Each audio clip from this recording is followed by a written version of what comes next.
Bonjour à toi et bienvenue. En ce mois d'octobre, on avance ensemble avec un même fil conducteur. Une foi humble, une foi qui prie et une foi qui persévère. Aujourd'hui, on écoute un passage fort de l'Évangile selon saint Luc, chapitre 17, versets 11 à 19. Ici, c'est l'histoire de 10 lépreux, d'un seul remerciement et d'un Jésus qui nous apprend 3 attitudes de prière. La première qui est crier vers le Seigneur, la seconde marcher dans la confiance et la troisième revenir pour dire merci. Mais avant d'entrer dans le texte, je te propose un instant pour prier. Au nom du Père, du Fils, du Saint-Esprit. Amen. Seigneur Jésus, ouvre nos cœurs à ta parole.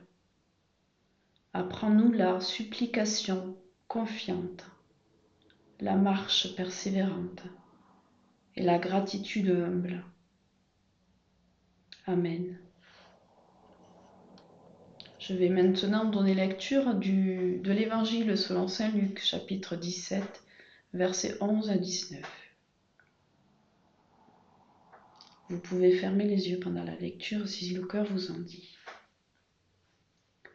Or, comme Jésus se rendait à Jérusalem, il passait entre la Samarie et la Galilée. Comme il entrait dans un village, 10 lépreux vinrent à sa rencontre, se tenant à distance. Ils élevèrent la voix et dirent : « Jésus, Maître, aie pitié de nous. »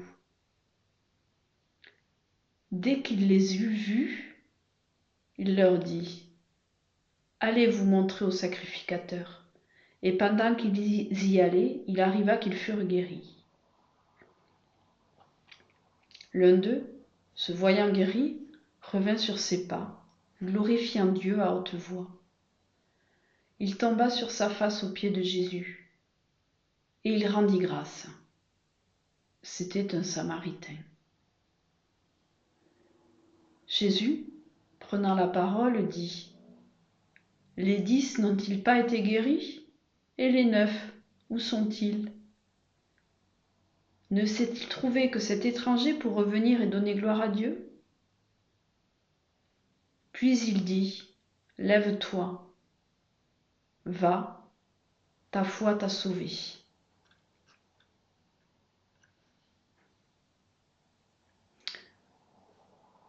Voici une scène très simple, mais pleine de richesse.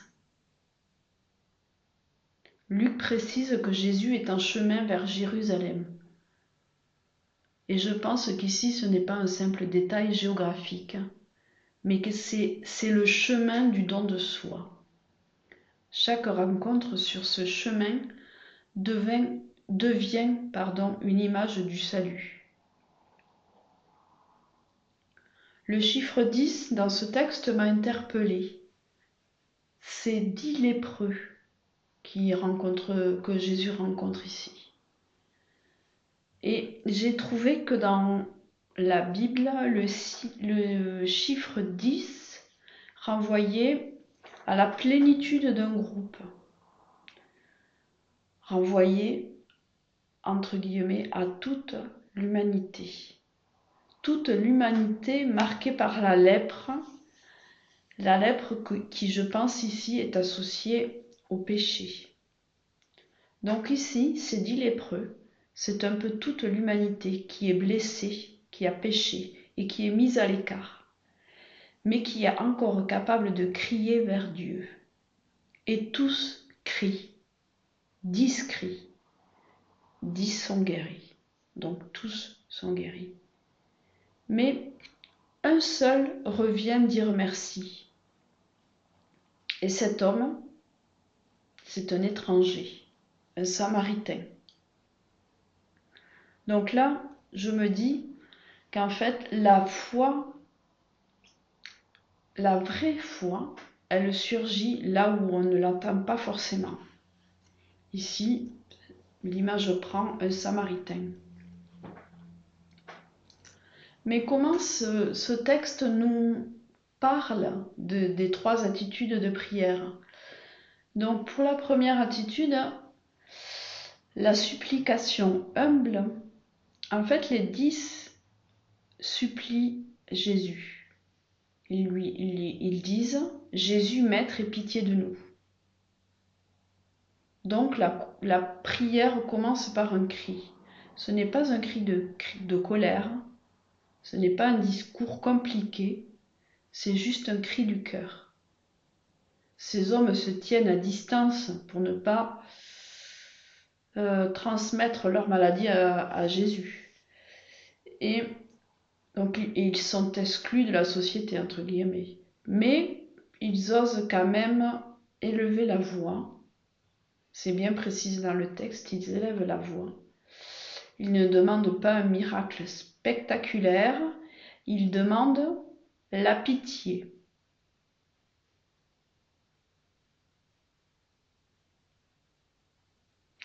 Et c'est peut-être la prière la plus pure qui soit, à mon sens en tout cas. Demander la pitié. Nous aussi, dans l'épreuve, nous pouvons murmurer « Jésus, Fils de Dieu, aie pitié de moi ». Rien que quelques secondes, rien qu'une respiration. Et ce petit cri répété devient une présence et une ouverture à la grâce. C'est souvent dans ces mots simples que Dieu agit le plus profondément au tréfonds de nos cœurs. Passons maintenant à la deuxième attitude de prière, qui est une foi qui marche en obéissant, une foi obéissante. Et elle est ici notée par le verset qui dit « Allez vous montrer au sacrificateur, allez vous montrer au prêtre ». J'aime beaucoup ce passage. Jésus ne les guérit pas tout de suite.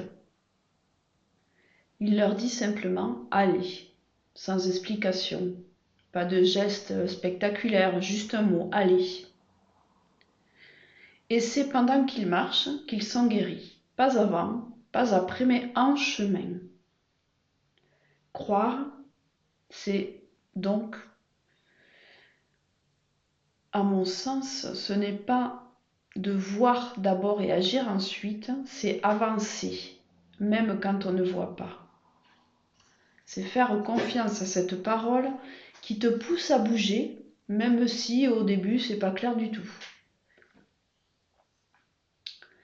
Si on fait un petit retour en arrière dans la loi de Moïse, seul un prêtre pouvait constater la guérison et réintégrer une personne dans la société. Mais ici, Jésus transforme ce rite en chemin spirituel.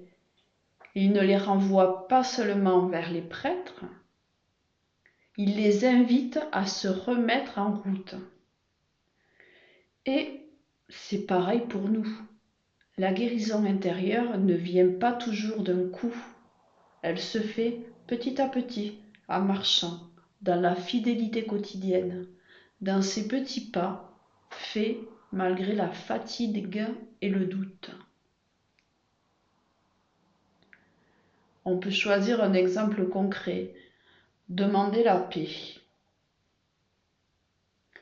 Et pourquoi ne demanderions-nous pas aujourd'hui, ensemble, la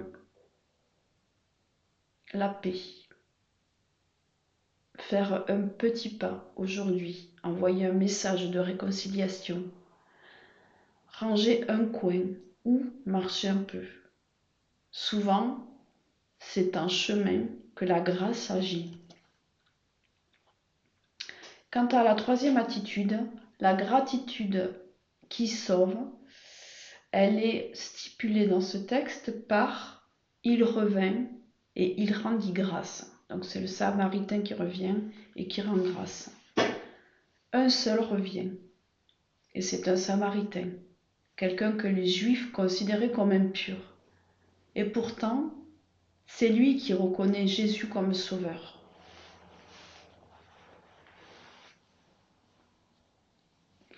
Remercier, ça ne change pas Dieu, mais ça change ton cœur. Parce que quand tu rends grâce, tu cesses de regarder ce qui manque et tu apprends à voir ce qui est déjà là. Tu ne vois plus seulement les dons, tu découvres le donateur. Et c'est là que Jésus dit « Lève-toi, va, ta foi t'a sauvé ». Phrase qui est maintes fois reprise s'il en est. La gratitude, ce n'est pas un bonus spirituel, c'est une manière de vivre. C'est le souffle même de la foi. Et c'est par exemple chaque soir d'écrire 3 grâces reçues, pas forcément grandes. Un sourire, une lumière, une parole entendue. Et le dimanche, porte ces merci dans ton cœur pendant la messe, pendant l'Eucharistie. C'est la plus grande action de grâce.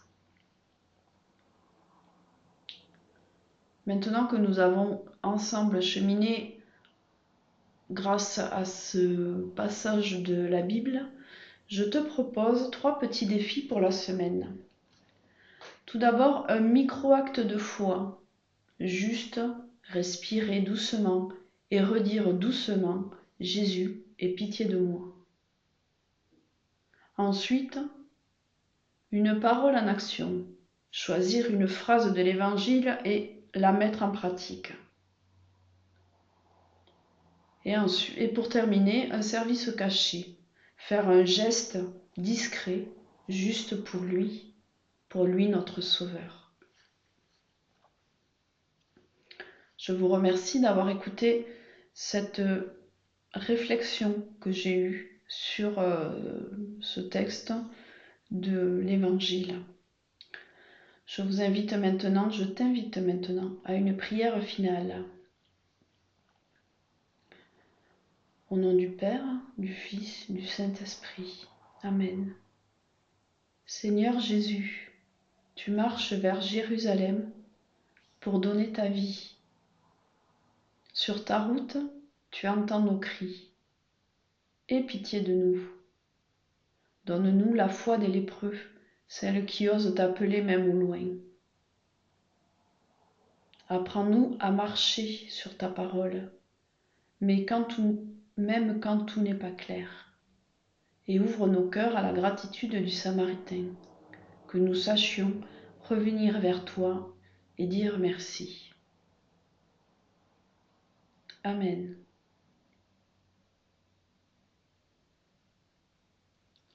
Et si cette méditation t'a aidé, abonne-toi pour qu'on continue à marcher ensemble chaque semaine. Tu peux aussi déposer une intention de prière en commentaire.